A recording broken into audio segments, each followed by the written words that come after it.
Hey guys, வணக்கம். வாங்க Sunday விலாக பார்க்கலாம். அதுக்கு முன்னாடி என்னை ஃபஸ்ட் டைம் பார்க்குறீங்கன்னா ஃபாலோ பண்ணி வச்சுக்கோங்க. அனைவருக்கும் இனிய தீபாவளி நல்வாழ்த்துக்கள். சரி வாங்க சண்டே என்ன கதைன்னு பார்க்கலாம். மார்னிங்கே நேற்று நடந்த மேட்சோட ஹைலைட்ஸ் பார்க்கலான்னு பார்த்தா அண்ணன் அவுட் சைட் ஆஃப் த பாக்ஸ்லேருந்து கோலை சொருவியிருக்காரு.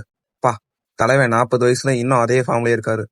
தலைவன் அடிக்கிற அடியை பார்த்தா 2026 வேர்ல்ட் கப் போர்ச்சுகல் தான் தோணுது. நீங்கள் என்ன நினைக்கிறீங்கன்னு கமெண்ட்ல சொல்லுங்கள்.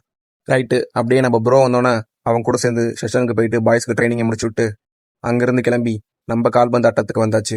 கிரவுண்டுக்கு போய் பார்த்தா ஒரு சர்ப்ரைஸ். நெக்ஸ்ட் டே தீபாவளினால பாய்ஸ் எல்லாம் ஒட்டிட்டானுங்க. ரைட்டு, கொஞ்ச நேரம் ஜீரோ டச் ஆடிட்டு கிளம்பிடலான்னு பார்த்தோம். நம்ம கீப்பர் வேற போட்டு துடியாக துடிச்சிட்டு இருந்தான். நான் கீப்பர் ப்ராக்டிஸ் பண்ணிக்கிறேன், நீங்கள் எல்லாம் ஷூட்டிங் ப்ராக்டிஸ் பண்ணிக்கணும்னு சொல்ல பாய்ஸ் எல்லாம் சேர்ந்து ஒவ்வொரு மூலையிலேருந்து ஒவ்வொருத்தனும் பழக்க ஆரம்பிச்சிட்டானுங்க. அவன் வேற எல்லா பாலையும் சேவ் எடுக்க பாய்ஸ் எல்லாரோட ஈகோவையும் டச் பண்ணி விட்டான். ரைட்டு, வா பெனால்ட்டி சேலஞ்ச் வச்சுக்கலாம்னு சொல்லி ஆளுக்கு 2 கிக்ஸ்னு டிசைட் பண்ணி ஸ்டார்ட் பண்ணோம். அதுலேயும் most of the ball save பண்ணோம். எங்களுக்கும் கொஞ்சம் ப்ராக்டிஸ் ஆச்சு, அவனுக்கும் ப்ராக்டிஸ் ஆச்சு. ரைட்டு, ஒரு 3v3 மேட்ச் போடுவோன்னு பாய்ஸ் எல்லாம் டிசைட் பண்ணோம்.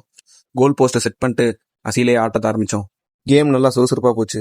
இதில் காமெடி என்னன்னா, எந்த டீம் உள்ள மாட்டதோ அந்த டீம் தான் குரங்காயிரும். ஸோ மேக்ஸிமம் பால் பொசிஷன் வச்சுக்கிறது தான் இந்த கேமில் மெயினே.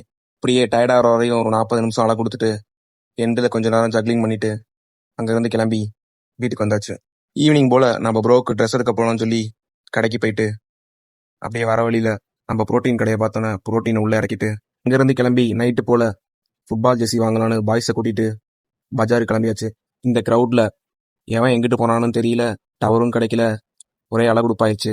எப்படியோ ஒரு வழியாக பர்ச்சேஸை முடிச்சுட்டு வர வழியில் ரொனால்டினோ பார்த்துட்டு இதோட அந்த விலாகை முடிச்சுக்கிறேன். அடுத்த விலாகில் பார்க்கலாம்.